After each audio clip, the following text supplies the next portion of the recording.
Mon enfance, je n'ai pas grandi forcément dans une famille aisée. Et il y a beaucoup de choses qu'il faille comprendre en tant qu'enfant. Ce qu'il faut surtout retenir, et c'est l'occasion pour moi ici de remercier les parents. À votre âge, ce n'est pas évident, mais quand j'étais à votre place, ce que j'ai retenu plus de mon père, c'est à chaque fin du mois, quand je le voyais avec son ardoise, en train de calculer. Chaque fin du mois, il calcule, et quand il a pris sa retraite, c'est chaque 3 mois, il calcule. Ce monsieur que vous voyez, il s'appelle Ibrahim Traoré. Oui, son excellence Ibrahim Traoré. Il est le président de la transition du Burkina Faso, qui est le pays des hommes intègres. Oui, je suis très fier de lui. Et je vous rappelle qu'actuellement, il est le meilleur président en Afrique. Il est le meilleur président en Afrique. C'est un homme intègre. C'est un homme qui se bat pour que son pays ait un avenir meilleur. Il se bat pour que la jeunesse de son pays ait un avenir meilleur. Regardez comment il va vers la jeunesse. Il cherche à comprendre le problème des jeunes de son pays. Il cherche comment faire pour développer son pays. Il cherche comment transformer son pays pour que son pays devienne comme un pays occidental, comme l'Europe. En bref, regardez la vidéo et on se retrouve à la fin pour un petit débriefing. Bonjour à tous et merci d'être là. Je dois dire que je suis ému d'abord. C'est la première fois aussi que je rencontre des enfants journalistes avec un art oratoire sans pareil. Félicitations à vous.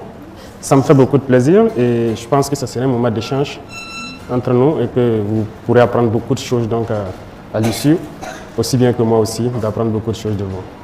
Merci, Monsieur le Président. Nous aussi sommes heureux d'avoir ces moments avec vous. Pouvez-vous nous parler un peu de votre enfance et de votre parcours professionnel avant d'être président de notre pays? Je suis né dans un village qu'on appelle Kera, qui se situe dans la boucle de Mouhoun, où donc j'ai passé une partie de mon enfance, mais surtout une grande partie à Bondupi, qui est à 15 km de Kera environ. Mon enfance, je n'ai pas grandi forcément dans une famille aisée. Et il y a beaucoup de choses qu'il faille comprendre en tant qu'enfant. Ce qu'il faut surtout retenir, et c'est l'occasion pour moi ici de remercier les parents. À votre âge, ce n'est pas évident, mais quand j'étais à votre place, ce que j'ai retenu plus de mon père, c'est à chaque fin du mois, quand je le voyais avec son ardoise, en train de calculer. Chaque fin du mois, il calcule et quand il a pris sa retraite, c'est chaque 3 mois, il calcule.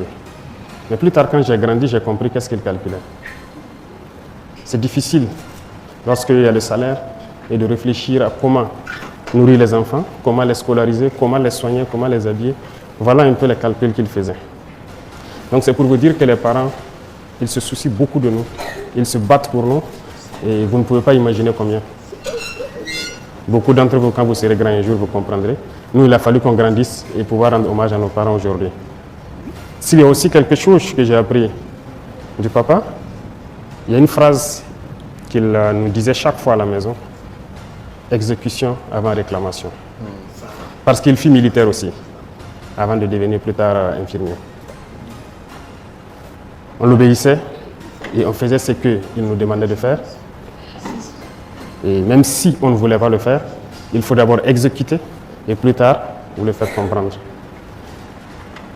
Il y a un certain nombre de valeurs que les parents nous ont inculquées.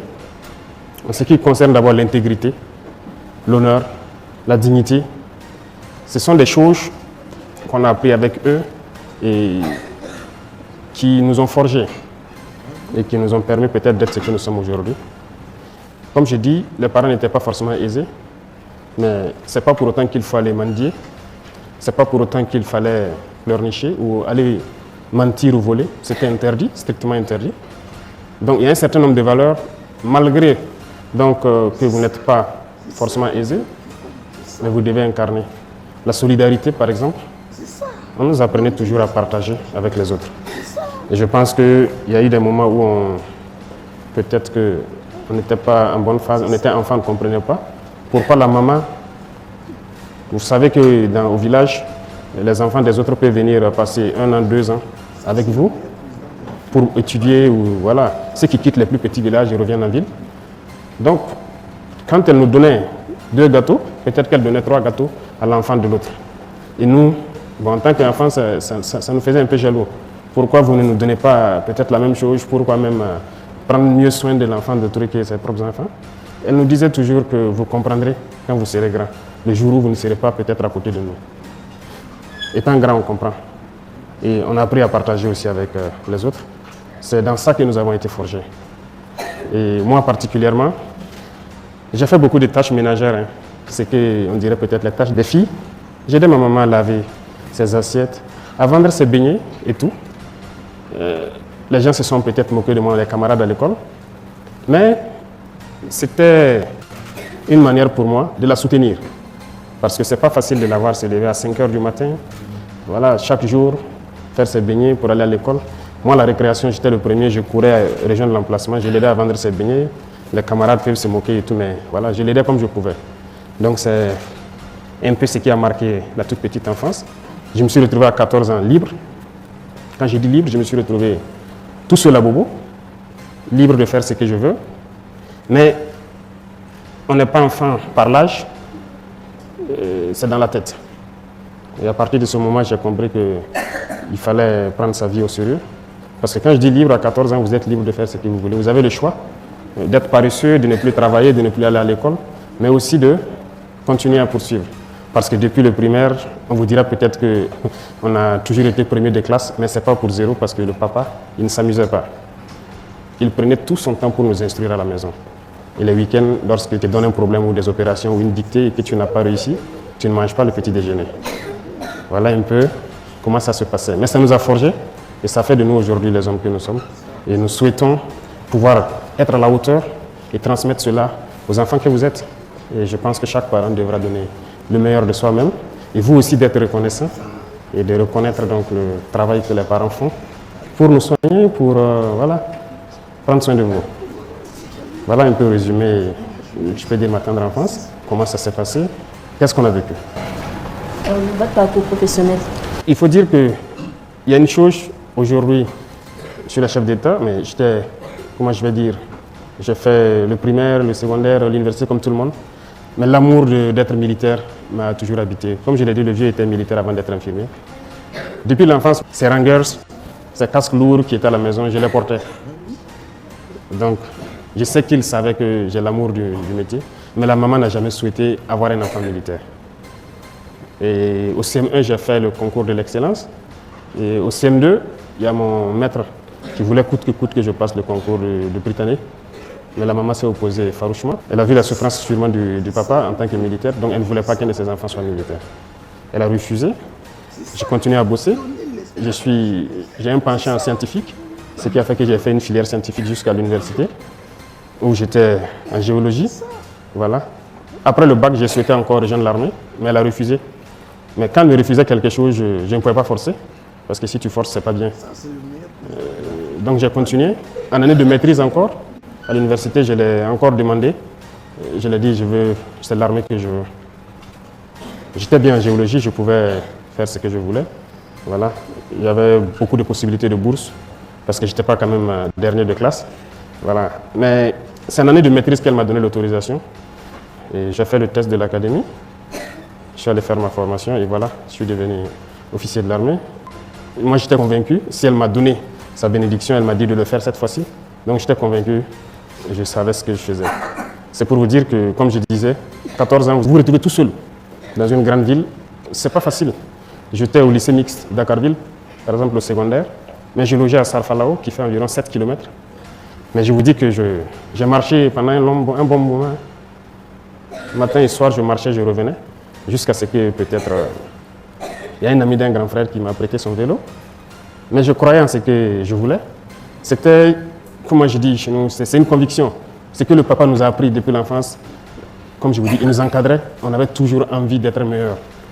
Et ça fait qu'on ne lâchait pas. L'objectif, c'était d'être toujours meilleur à l'école. Et ça fait que rien n'a pu nous détourner. Et l'éducation qu'on a reçue, même si on ne mangeait pas, ce n'est pas pour autant qu'il faut se décourager. Oui, parce que les 3 années, les secondaires, ça n'a pas été aussi simple. Ça a été un peu difficile. Un repas par jour, très souvent. Mais ce n'est pas grave. J'ai cuisiné moi-même, je faisais tout moi-même. Mais il fallait être concentré sur l'objectif. Ce qui m'importait, c'est qu'en fin de trimestre, voilà, je dois avoir telle moyenne et c'est tout. Donc c'est ce qui nous a guidés, si je peux dire. Est-ce que ça vous satisfait ou bien je dois vous détailler encore certains points qui vous ont... Non, merci, ça suffit. D'accord. Vous avez longtemps vécu dans la honte avec des toitures volantes dans les villages et les villes pendant les orages. Sogetol, l'arche de Noé des temps modernes. Des toitures de 120 ans de résistance à toute tempête et tout ouragan. Tolbac prélaqué en alusine. Tolbac prélaqué aluminium. Tôle ondulé non prélaqué aluminium. Ou encore des tôles ondulées prélaquées. Des figuilles à Otélé. De l'Olabe en Bouddha. Des Dibombari à Santa. Des Belabo en Dikinemeki. Des Tekmo à Yagua. Partout où vous vous trouvez au Cameroun, la Société Générale des Tôles du Cameroun vous accompagne. Vivez désormais dans des belles maisons qui peuvent durer jusqu'à la 10e génération. Avec Sogetol, situé à 2 chevaux, en face GP Musique. Sogetol. Vous êtes à l'abri des intempéries. Chers fans, j'espère que vous avez bien regardé cette vidéo de l'entretien de son Excellence Ibrahim Traoré avec les jeunes journalistes burkinabés, avec les jeunes journalistes de son pays. Normalement, c'est comme ça qu'un président, qu'un bon président doit se comporter. Aller vers les jeunes de son pays, aller vers son peuple. Causer, dialoguer avec son peuple, dialoguer avec les jeunes de son pays. Et c'est comme ça qu'on peut améliorer les choses dans nos pays. C'est comme ça qu'un président doit se comporter. Et je tiens à le féliciter vraiment. Tous mes respects, son Excellence Ibrahim Traoré. Vous voyez un président qui se lève pour aller vers les jeunes de son pays. Il prend le temps de leur expliquer son parcours, dans son enfance, le parcours scolaire, tout son parcours avant qu'il ne devienne président. Ce qu'il vient de faire là, on appelle ça la motivation. Il est allé motiver les jeunes de son pays. Il est allé motiver ces jeunes journalistes à travers son parcours, à travers son message. Et nous avons besoin des présidents comme lui en Afrique. Oui, nous avons besoin des présidents comme lui en Afrique. Un président qui doit être proche du bas peuple. Un président qui doit être proche des jeunes de son pays. Nous avons besoin des présidents comme lui. Oh, j'ai vraiment aimé sa sortie. Tous mes respects, mon président. Tous mes respects, monsieur Ibrahim Traoré. Tous mes respects, son excellence. C'était votre humble serviteur, répliquant Mano Sabi, l'enfant béni de Dieu. Connaissez, ça chauffe pas. Partagez la vidéo au maximum. Abonnez-vous massivement sur ma page Facebook et ma chaîne YouTube pour ne pas rater mes prochaines vidéos. Rendez-vous pour une nouvelle vidéo si prête à Dieu. On s'appelle. Je tiens encore à te rappeler que tu n'es pas obligé de venir commenter mon direct. Je tiens aussi à vous rappeler qu'aujourd'hui tout le monde veut faire ça. Même Samuel Eto'o fait le direct. Petit pays fait le direct. Longueur fait le direct. Fleur de Lille fait le direct. La reine Galoise fait le direct. Même ma grand-mère fait le direct. Fait le direct. Fait le direct. Filmez-vous, filmez-vous. Un mot de selfie là, ça sort du ghetto. Appelez-moi tout simplement le répliquant Mano Sabi. Ne confondez pas le virtuel à la vie réelle.